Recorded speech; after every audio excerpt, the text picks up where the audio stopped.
This is my indoor growing area for my succulents, and I'm just here to take out my lovely rose where it's been growing. Okay, we'll show it here for a few months. So this lovely rose is looking so lovely, but let's just go and compare this one with my other lovely rose. Hello there, my name is Liz, a self-confessed succulent addict. Welcome to my channel, Growing Succulents.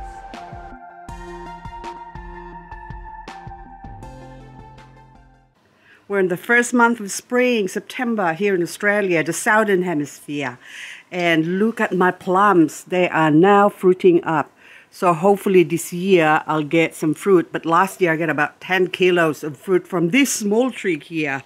Now, why am I talking about plum trees? It is mainly to show you that we are in spring, and on the north hemisphere, you're all coming into autumn and then winter. So autumn is the best time to prepare for winter growing.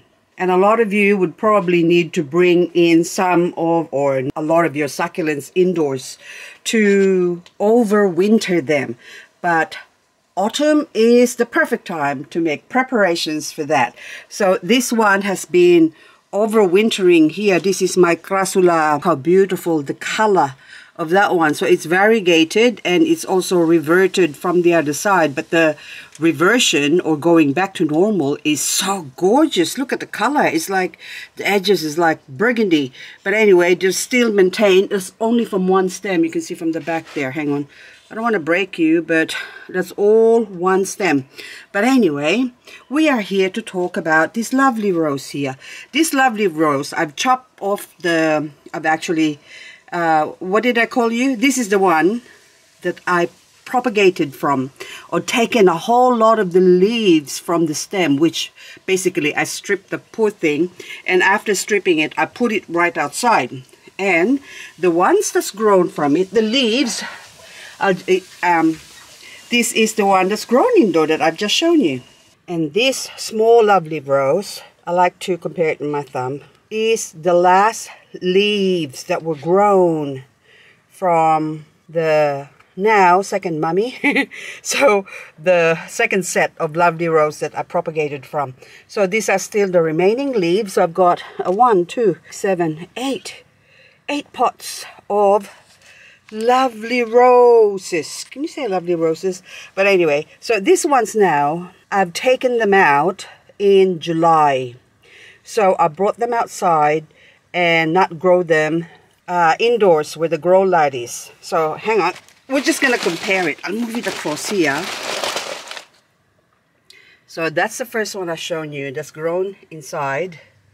These are the mature ones that was grown under the Growlight. So these ones were already almost that size or half that size when I've taken it out in July, because I left for my trip, my prospecting for golden gemstone trip, and so I have to bring them outside, and so as the babies, and you can see the difference in the growth. So these ones as well, I have to protect it from direct sunlight, so I grew it under the shelf, so it's sort of growing in the back, just like these green ones here. But the ones that I did grow out in sun, it's not really the sun because I'm growing it in a brightly lit area. So this is what I meant by brightly lit area. For those of you who's just watching this video for the first time, maybe it pays to watch my other videos, but it's just no specific video, but maybe the climatization video or my different zones or different growing zones video, but that's still from my old channel LizKreate, but you can still avail of that. I'll put a link down in the description box for those videos. But anyway, let's go back to the lovely roses here. Now these lovely roses that are grown out in the sun, I am so happy. Happy is an understatement. I'm ecstatic because after growing them from the Growlight, it looks like they might be variegating. This one is showing good signs of variegation line. So there's a lot of different colors happening in that one. So especially the leaves here. So I don't know if it's going to grow out of it. I find that it is much more colorful than the ones that are just grown in the shade or even just normally. This is my original Mommy Lovely rose that's been sitting here hibernating, sort of half being exposed to the sun and half in the shade. So if you can see, the sun's coming out now, see? So I got the shadow, hang on, okay, see my shadow right now. So it's about 1:30 Southern Hemisphere time, and that one has got some aphids, so I need to spray that one. But this one has got the same color as the other one. So the other one here that is actually grown more in the sun. So the more it's grown in the sun, this one has got more sun exposure, even compared to this one's here. And this one has never been grown indoors under the Growlight. So I'll just pull back so you can see the difference. Hang on, the sun's hitting it. Okay, so that is more of a gray tone, and these ones are more of a pinky and even more maybe variegated tone. But this is just so beautiful. These ones are more compact. The arrangement of the leaves is what I meant, but one of them is sort of reverted back to, hopefully not, to Graptoveria titubans. So that one there, it's less rosy shape than the other ones here. So maybe my eyes is just deceiving me because that's just the biggest one. Probably they open up more. But if you compare that with that one there, so this one that I'm holding is less compact, it's more open. And one of the most dramatic effect of having a Growlight or result with succulents grown from a Growlight would have to be this Bernalese, Graptopetalum, paraguayense, Bernalese.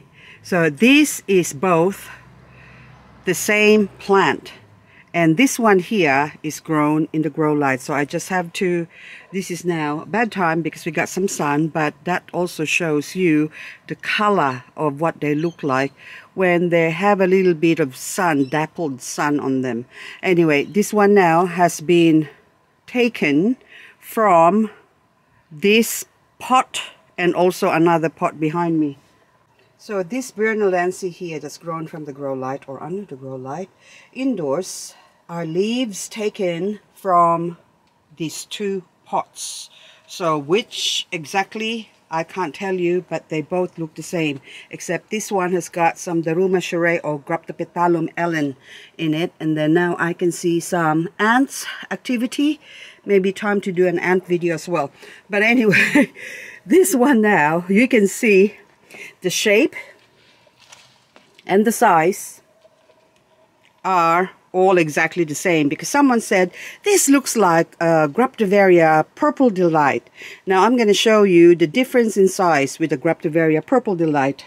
This one is actually my smaller ones, but the bigger ones are outside in the garden. So this one, fair is fair, pot's pot. So this is the difference between the two. So the one on the right is my Bernalese, and the one on the left is my Purple Delight. So that one in the center is something else, but this one is my Purple Delight and Bernalese. So see the color, the difference? Now, this is now the reason why I love Growlight. So anyway, guys, I hope you'll find this video useful, and also for those of you coming into autumn and into winter soon, having a Growlight would help tremendously in growing your succulents indoors. So I'm not one for growing succulents indoors, but after getting the result that I'm getting, I would say I encourage you, go get a Growlight. But it's up to you what Growlight you want to get. But The ones I've tried, I'm not advertising it, but anyway, you can go watch my videos.